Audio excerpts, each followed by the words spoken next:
In this episode, Lanine is back on the show, killing it Lanine, and asking about pro bono work and if it's worthwhile.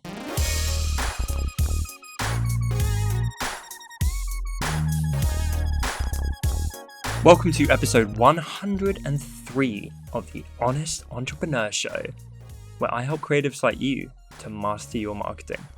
My name's Tom Ross, and I nearly forgot the intro again, hence the weird pause in the middle there. Let's get into the show. Hey guys, what is up? I am in a baking hot office once again.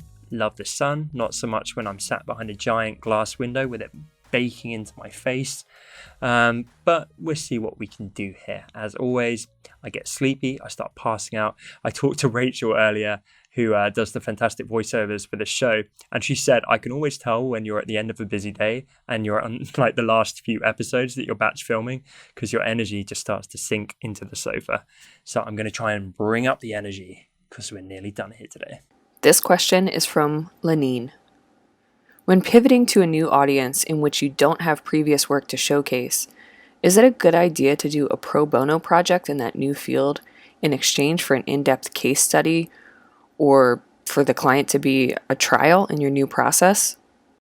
Lanine, I am very happy to have you back on the show. And in fact, I've got my favorite mug right here in my hand. I present it to you as an award for definitely the most regular question asker on this show.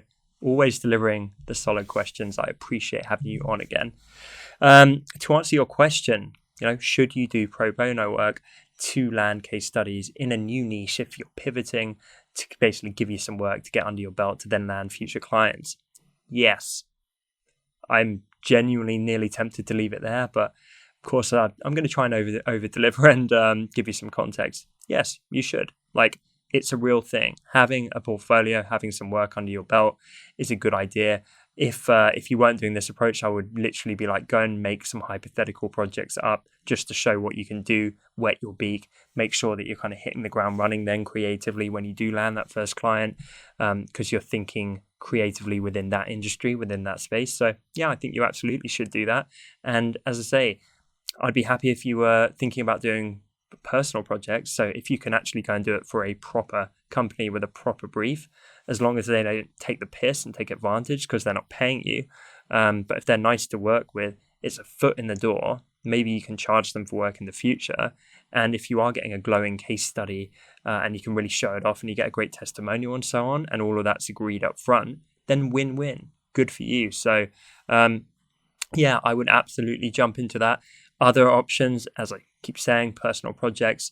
My friend Ben is actually launching a site where they provide a weekly design brief, which is really cool. And it's like industry standard, not some fluffy, vague theme like design a unicorn this week. It's literally like, we're a hypothetical company. We have this full design brief. Now go do it, because I think creatives often need that prompt. Otherwise we bounce around. So yeah, whatever it takes, just go and start building out that work, but do start trying to charge for it as soon as possible. Realize you don't need 58 pieces in your portfolio before you can actually pitch anyone. You can literally do it after one. You could say, hey, I'm new in this space, really loving it, got a lot of value to bring, did work for these guys, here's what they said, they adored what I made for them, doesn't it look nice? Let's do the same thing with you and I. So short and sweet today, Lanine, but that would be my answer. Question of the day. If you are yet to ask a question for me to answer on the show, why is that? And can you leave the question in the comments below? Because I'd love to have you on, just like Lanine, the regular.